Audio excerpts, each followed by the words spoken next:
Friends, welcome to my YouTube channel engineering Shikhar. तो दोस्तों, आज की वीडियो में हम बात करने वाले हैं कि जो मोबाइल फोन कॉल्स होती हैं वो एक्चुअल में वर्क कैसे करती हैं, कैसे आपका कॉल किसी दूसरे पर्सन को कनेक्ट हो जाता है और कितना इसमें टाइम लगता है और किस तरीके से, मतलब क्या जो प्रोसीजर है, क्या प्रोसेस है जिसके थ्रू ये कॉल आपका दूसरे पर्सन को कनेक्ट होता है। चलिए फ्रेंड्स, स्टार्ट करते हैं। तो फ्रेंड्स, सबसे पहले मान लेते हैं कि आप जिस एरिया में रह रहे हैं वहाँ की जो सेल साइट है, या जनरल वे में बात करें तो जो टावर है वहाँ का, उसके अंडर कवरेज में आप आ रहे हैं और आप जिस यूजर नंबर 2 को बात करने वाले हैं या कॉल करने वाले हैं या कॉल कर रहे हैं, वो आपका सेल साइट नंबर 2 वाली लोकेशन के अंडर में आता है। मतलब कि इस टावर की जो कवरेज होगी, कवरेज एरिया होगा, उसके अंडर में वो यूजर आता है। मान लेते हैं कि यहाँ पे एक यूजर नंबर हमारा क्या है, 1 है, और जहाँ पे हमारा क्या है, यूजर नंबर 2 है। तो यूजर नंबर 1 यूजर नंबर 2 को क्या करना चाहता है, कम्युनिकेट करना चाहता है यूजर नंबर 2 से। तो इस प्रोसेस में होता क्या है फ्रेंड्स, कि जैसे ही हमारा यूजर नंबर 1 क्या करेगा, इसको कॉल करेगा, तो बाय डिफॉल्ट कॉल क्या होती है, डायरेक्ट यहाँ से यूजर नंबर 2 से कनेक्ट तो होती नहीं है।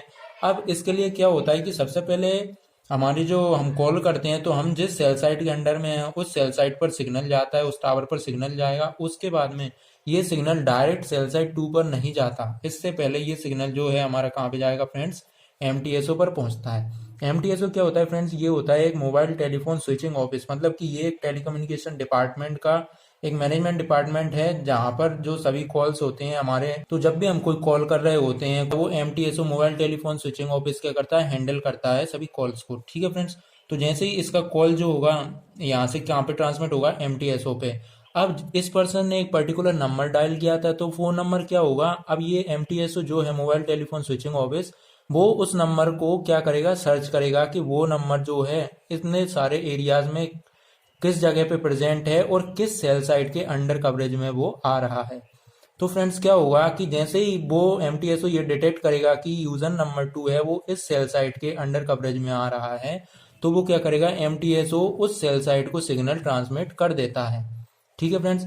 तो अब क्या होगा, जो सेल साइट नंबर 2 है या जो टावर 2 है जिसके अंडर कवरेज में यूजर नंबर 2 आ रहा है, तो क्या होगा फ्रेंड्स कि यहाँ पे जो यूजर नंबर 2 है उसको इस सेल साइट से क्या हो जाएगा, डायरेक्ट सिग्नल एक्सेस हो जाएगा, डायरेक्ट सिग्नल इसको मिल जाएगा और यूजर नंबर 1 का कॉल यूजर नंबर 2 से कनेक्ट हो जाता है। फ्रेंड्स, ये कहने में तो ये प्रोसेस इतनी लंबी लग रही है, बट क्या होगा कि ये जो प्रोसेस होती है वो बहुत ही नैनो सेकंड्स में हो जाती है, जिसका हम पता भी नहीं लगा पाते। मान लीजिए जब हम कभी कॉल करते हैं तो हमारा फोन क्या करता है, रिंग करता है, तो उस टाइम ड्यूरेशन में ये प्रोसेस जो होती है वो कंप्लीट हो चुकी होती है, क्योंकि विद इन नैनो सेकंड्स ये कंप्लीट हो जाती है। ठीक है फ्रेंड्स। तो फ्रेंड्स, यहाँ पे मैं एक बात आपको बता दूं कि हर सेल साइट जो होती है उसकी अपनी एक पर्टिकुलर फ्रिक्वेंसी रेंज जो होती है। जैसे मान लीजिए ये जो टावर है, तो इस एरिया के लिए इसकी कुछ पर्टिकुलर फ्रिक्वेंसी रेंजेस होंगी। तो लेट्स एज्यूम, हम मान के चलते हैं कि इसकी जो फ्रिक्वेंसी रेंज है वो, सपोज करिए अभी के टाइम पे कि इसका क्या होगा, 100 से 200 किलो हर्ट्ज के बीच में है। ठीक है फ्रेंड्स।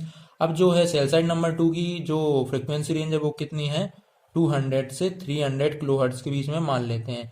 तो फ्रेंड्स, ये जो फ्रिक्वेंसी स्पेक्ट्रम है, जो फ्रिक्वेंसी रेंजेस हैं, वो एक पर्टिकुलर कंपनी को, कोई सी भी टेलीकम्युनिकेशन वाली कंपनी हो, उसको क्या की जाती है, एक फ्रिक्वेंसी बैंड अलॉट किया जाता है कि इस फ्रिक्वेंसी बैंड के अंदर ही आप जो है अपने फोन कॉल्स या जो भी टेलीकम्युनिकेशन वाली सर्विसेज हैं उनको यूज कर सकते हैं। तो वो ये कंपनी डिसाइड करती है कि वो कितनी एफिशिएंट वे में उस स्पेक्ट्रम का यूटिलाइज करे, ताकि वो प्रॉपर कम्युनिकेशन सिस्टम जो है वो क्या डिजाइन कर सके।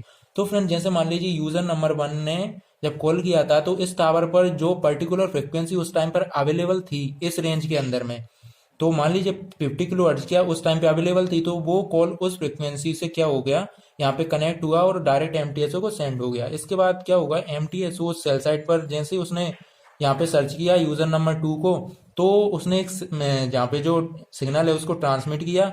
अब ये जो सेल साइट है उस यूजर को डिटेक्ट करेगी कौन सी फ्रिक्वेंसी से, उस टाइम पर जो फ्रिक्वेंसी इस फ्रिक्वेंसी बैंड में से या फिर इस फ्रिक्वेंसी स्पेक्ट्रम में से जो अवेलेबल होगी, सबसे स्ट्रॉन्गेस्ट फ्रिक्वेंसी होगी, उस पर इस यूजर को क्या करेगा, वो सिग्नल ट्रांसमिट कर देगा और यूजर नंबर 1 यूजर नंबर 2 से कम्युनिकेट इजीली कर पाएगा। ठीक, इस तरीके से हमारी जो फोन कॉल्स होती हैं वो वर्क करती हैं। तो फ्रेंड्स, यहाँ पे आपने नोटिस किया होगा कि मैंने जो किसी भी टावर का जो सेल साइट है उसका कवरेज एरिया कुछ हेक्सागोनल शेप में बनाया है। आखिर ऐसा क्यों? तो इसके पीछे भी फ्रेंड्स एक बहुत ही अच्छा लॉजिक है, चलिए जान लेते हैं। कि फ्रेंड्स, मान लीजिए यदि मैं किसी एरिया को या जो कवरेज एरिया है उसको सर्कुलर डिजाइन करता हूं तो क्या होता है। चलिए मैं कुछ सर्कुलर एरियाज यहाँ पे डिजाइन कर लेता हूं। ठीक है फ्रेंड्स, मैंने यहाँ पे कुछ सर्कुलर एरियाज डिजाइन कर लिए और यहाँ पे जो सेंटर है यहाँ पर क्या होगी, हमारी सेल साइड हर एरिया में लगी हुई होगी, यानी कि टावर्स लगे हुए होंगे। तो यहाँ पे आप देख सकते हैं फ्रेंड्स की इस कवरेज एरिया में, हर कवरेज एरिया में ये सेल साइड एरिया तो कवर कर रही है, बट यहाँ पे कुछ एरिया जो है क्या हो जाता है, छूट जाता है कुछ इस तरीके से। ठीक है फ्रेंड्स, यहाँ पे जो एरिया जो है छूट जा रहा है। तो जो कंपनीज होती हैं, टेलीकम्युनिकेशन कंपनीज होती हैं, उन्होंने ये सोचा कि यदि हम इस तरीके से सर्कुलर एरिया डिजाइन कर रहे हैं तो हमारे नंबर ऑफ टावर्स तो ज़्यादा लग रहे हैं एरिया को कवर करने के लिए, नंबर ऑफ टावर्स की रिक्वायरमेंट क्या हो रही है, ज़्यादा लग रही है, नंबर ऑफ सेल साइट्स हमको बढ़ाने पड़ रहे हैं, जिससे हमारी कॉस्ट भी बढ़ रही है और पूरा एरिया जो है कवरेज के अंडर नहीं आ रहा है, पूरा एरिया जो है कवर भी नहीं हो पा रहा है। तो कंपनीज ने सोचा कि एक ऐसा खास तरीके का एरिया डिजाइन किया जाए जिससे हमारी कोई भी लोकेशन जो है या कोई भी जगह जो है छूटे भी नहीं और नंबर ऑफ टावर्स की संख्या भी कम से कम हो और प्रॉपर क्या हो सके, कम्युनिकेशन स्टेब्लिश हो सके या प्रॉपर कम्युनिकेशन सिस्टम डिजाइन किया जा सके। तो इसके लिए फ्रेंड्स क्या किया, कंपनीज ने यहाँ पे हेक्सागोनल शेप को प्रेफर किया, हेक्सागोनल कवरेज एरिया को इन्होंने क्या किया, एडॉप्ट किया। तो फ्रेंड्स चलिए अब मैं यहाँ पे एक हेक्सागोनल शेप बनाता हूँ कि हेक्सागोनल शेप से आखिर कंपनीज ने कैसे एरिया को डिजाइन किया। ठीक है फ्रेंड्स, ये देखिए मैंने यहाँ पे एक हेक्सागोनल जो है कवरेज एरिया बना लिया है। अब मान लीजिए कि मैं इसी से टच करके दूसरा कोई सा हेक्सागोनल शेप यहाँ पे डिजाइन करूँ तो वो कुछ इस तरीके से फ्रेंड यहाँ पे क्या होगा, डिजाइन हो जाएगा।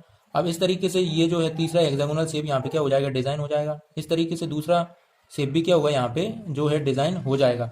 इस तरीके से हम ये जो है इस तरीके से शेपों को क्या करते चले जाते हैं, बढ़ाते चले जाते हैं और एरिया भी जो है हमारा प्रॉपर कवर होता चला जाता है। ठीक है फ्रेंड्स, तो फ्रेंड इस तरीके से हम जो है नंबर ऑफ सेल साइट्स को एफिशिएंटली यूज करके और पूरे कवरेज एरिया को क्या कर सकते हैं, कवर कर सकते हैं। जो भी एरिया यहाँ पे है उसको कवर किया जा सकता है। इसलिए कंपनीज ने क्या किया, हेक्सागोनल साइट को प्रेफर किया कि हेक्सागोनल टाइप का जो है जब हम कवरेज एरिया बनाते हैं तो हमारी कोई भी स्पेस जो सर्कुलर में छूट रहा था वो नहीं छूटता और नंबर ऑफ सेल साइट्स भी हमको क्या कम लगानी पड़ती हैं ताकि ये जो है पूरा एरिया को कवर किया जा सके।